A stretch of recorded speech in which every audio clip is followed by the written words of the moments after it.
Hi, I'm Max Keiser, and a very warm welcome to The Oracle, where we look at the soft underbelly of what's really happening behind the headlines and financial data and try to predict the future news.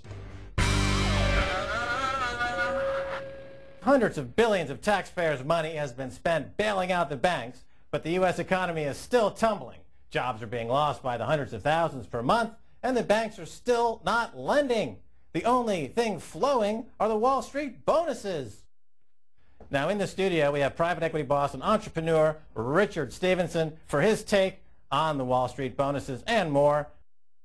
I want to introduce Stacy Herbert, the Oracle's futurist. Hello, Stacy. Indeed, the bankers' bonuses are flowing, as you see from this chart.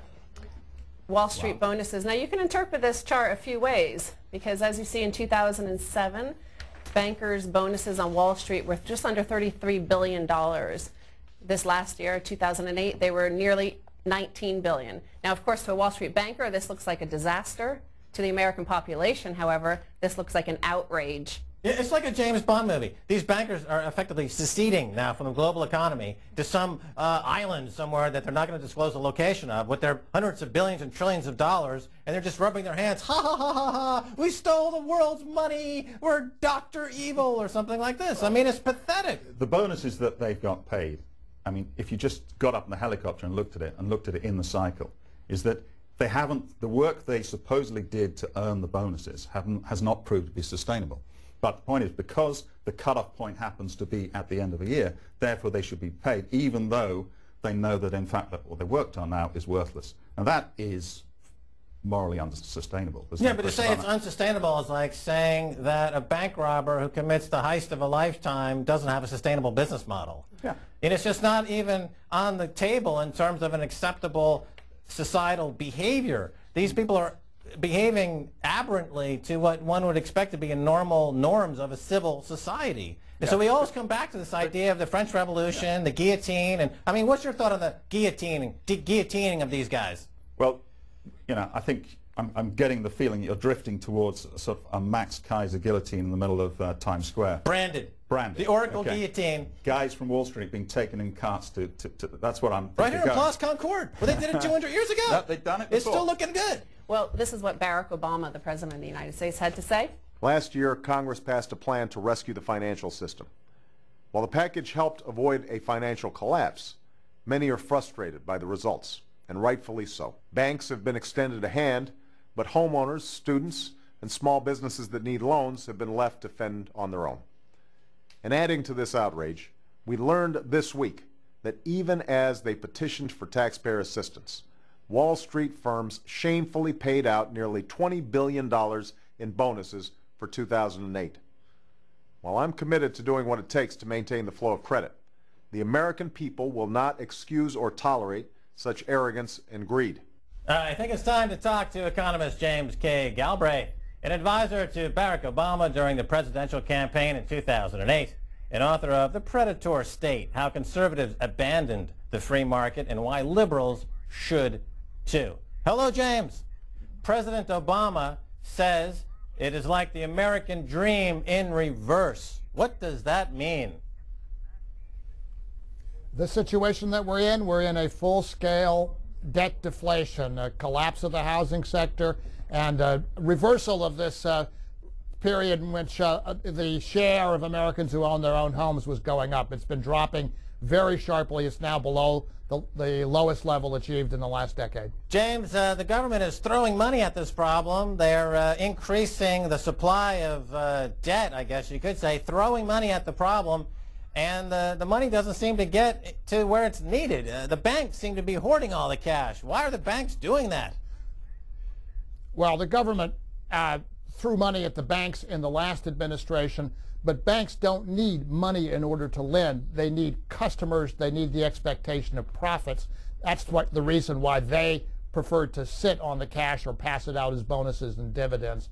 That is a formula which isn't going to work. Okay, you mentioned the expectation of profit as being very important, and I noticed that Obama is going to cap pay for top executives at something like $500,000, if I read the story correctly. That sounds like a disincentive.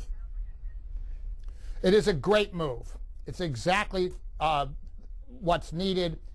in dealing with the banks which have come on to the federal dole, which are taking public assistance, it will have the effect of causing a great many of these very, very overpaid and overrated top executives to consider whether they want to continue working at these banks. And the sooner that group retires, goes to the beach, and the institutions pass into the hands of a new group of people who are prepared to work for a longer time for reasonable compensation and to put these institutions back on a on a track which is compatible with growth in the economy, the better off we'll all be. It's a very, very important step toward restructuring the financial system. What do we do with this predatory class? In previous centuries, of course, they were decapitated as part of a revolution. What do we do in America? We can't do that path, of course. Well, and in the Soviet Union, they were sent to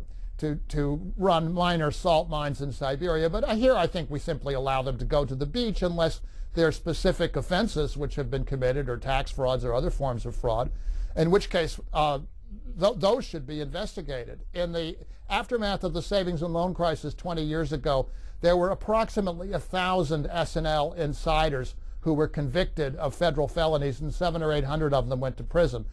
So in an environment what we've just come through, there has been, in fact, a massive amount of financial fraud.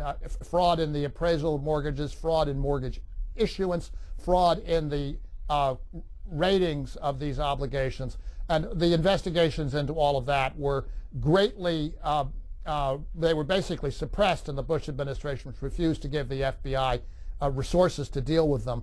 And that process will I'm sure, be getting underway in the new Justice Department. I think it is just part of the working out of a major financial disaster such as we've just experienced. Okay, last question. Let's say the economy around the world completely collapses. Which economy would peep up its head above the parapet first? I think the system with the greatest resilience remains the one here in the United States, simply because we have some of the institutions that were created for us in the New Deal.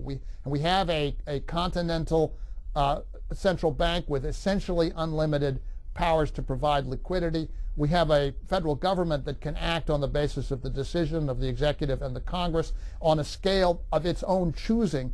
If it wants to increase activity by 2, 3, or 5% of GDP, it has the organizational capacity to do so. It can do it. And I don't think that's the case practically anywhere else in the industrialized world. Okay, Mr. Galbraith, thank you so much. Thank you.